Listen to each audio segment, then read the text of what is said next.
Buddy, I will be presenting my action research proposal, and my name is Trina Lindemann. So let's get started. The purpose of this study is to answer the question, what are four motivational concepts a teacher can apply in the classroom to ensure student participation? The purpose of the study is to also look at these questions as well and answer them throughout the study. So what is student motivation? Well, Park said in 2018 that motivation is the desire to do something. Why is student motivation important? Well, Usher, Cooper, Jennings, and Retner in 2012 stated that without student motivation, unmotivated students can disengage other students from academics, which can affect the environment of the entire class or school. And what motivational concepts ensure student motivation? Well, I listed all of those concepts on the relevant literature portion of this presentation, so we will get there in a couple of slides. The significance of this study is to find out what the motivational concepts are to ensure the student motivation. I also want to share the study with teachers who are struggling to keep students motivated. And lastly, I want to be able to give the knowledge to these teachers to make sure they have the tools to motivate the students and keep them motivated. And Hawthorne in 2021 said it best. Motivation is the force that keep children going even when they face challenges. I like to think when there is no student motivation, teachers are that force to keep children going. So we need these tools. Relevant literature. The relevant literature that I used is journal articles, books, and web sources. Now, in a couple slides, in the previous other slide, I said that I will be bringing up information about the concepts for student motivation. These are them. I'll be listing them here. So the ARC model is the first, which stands for attention, relevance, and confidence. And the ARC model goes into depth about how to keep attention, how to keep it relevant, and how to keep students confident. The next one is Vroom's expectancy theory, I also found, and it was developed to encourage intrinsic motivation. The VARK model are the four learning styles, which are visual, oral, reading or writing, and kinesthetic, which make up the acronym VARK. And these learning styles also encourage student motivation. And this is the relevant literature continued. So the next concept would be the growth mindset concept. A growth mindset is someone who believes that abilities can be developed and skills can be built upon.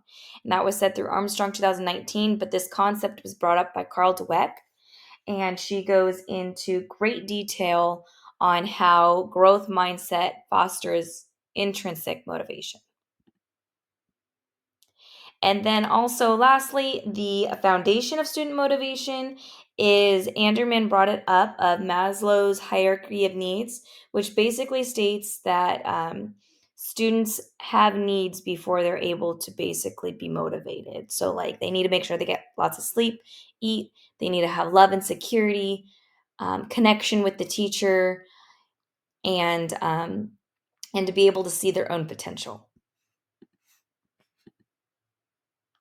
The methodology portion. So the participants that I will be using, they will have to have experience, and they will be ranges from K through 12 and in the same school district. They will have at least 5 or more years of teaching experience, because I want them to have taught in the pre-COVID, which is the distance learning, the online virtual learning, and the post-COVID times. We have experienced lack of motivation ever since kids got into the classroom of the post-COVID era. So I thought this would be a great time to ask the teachers that have experience to get these kids motivated. And of course, all of these participants are volunteers. No one is made to take this survey. So the study procedure, I will be pulling motivational concepts from books, articles, journals, and having experienced teachers rate the best ones based on their own experience with the concepts.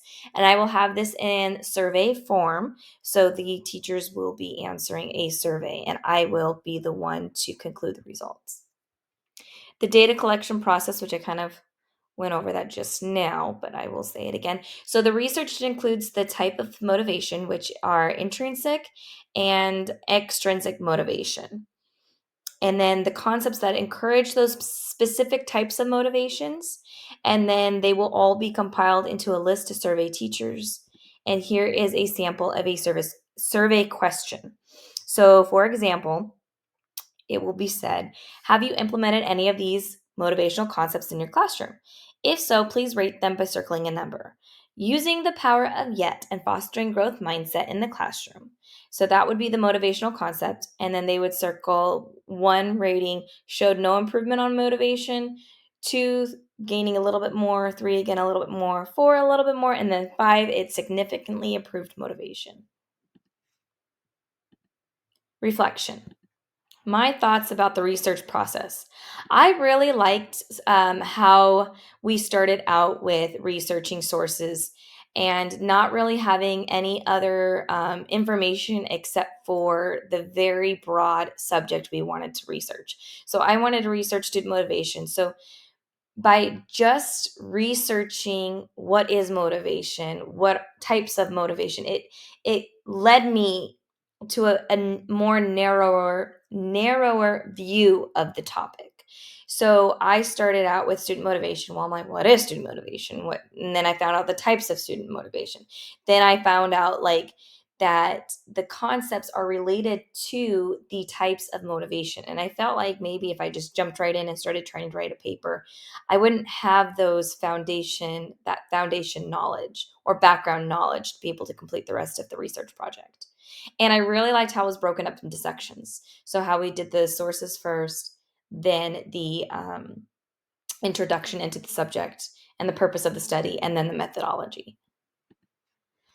So, future considerations for your professional practice. I would really like to do the study that I did to actually survey the teachers and see what they say, and even if my research is relevant to the teachers today. Even though the research says it is, and some teachers use it, that doesn't mean all teachers are using it. So, I would have really liked to see, really would have liked to do the study. And advice for future research candidates, all I can really say is take a deep breath and do it one step at a time. And that concludes my presentation. Thank you for listening.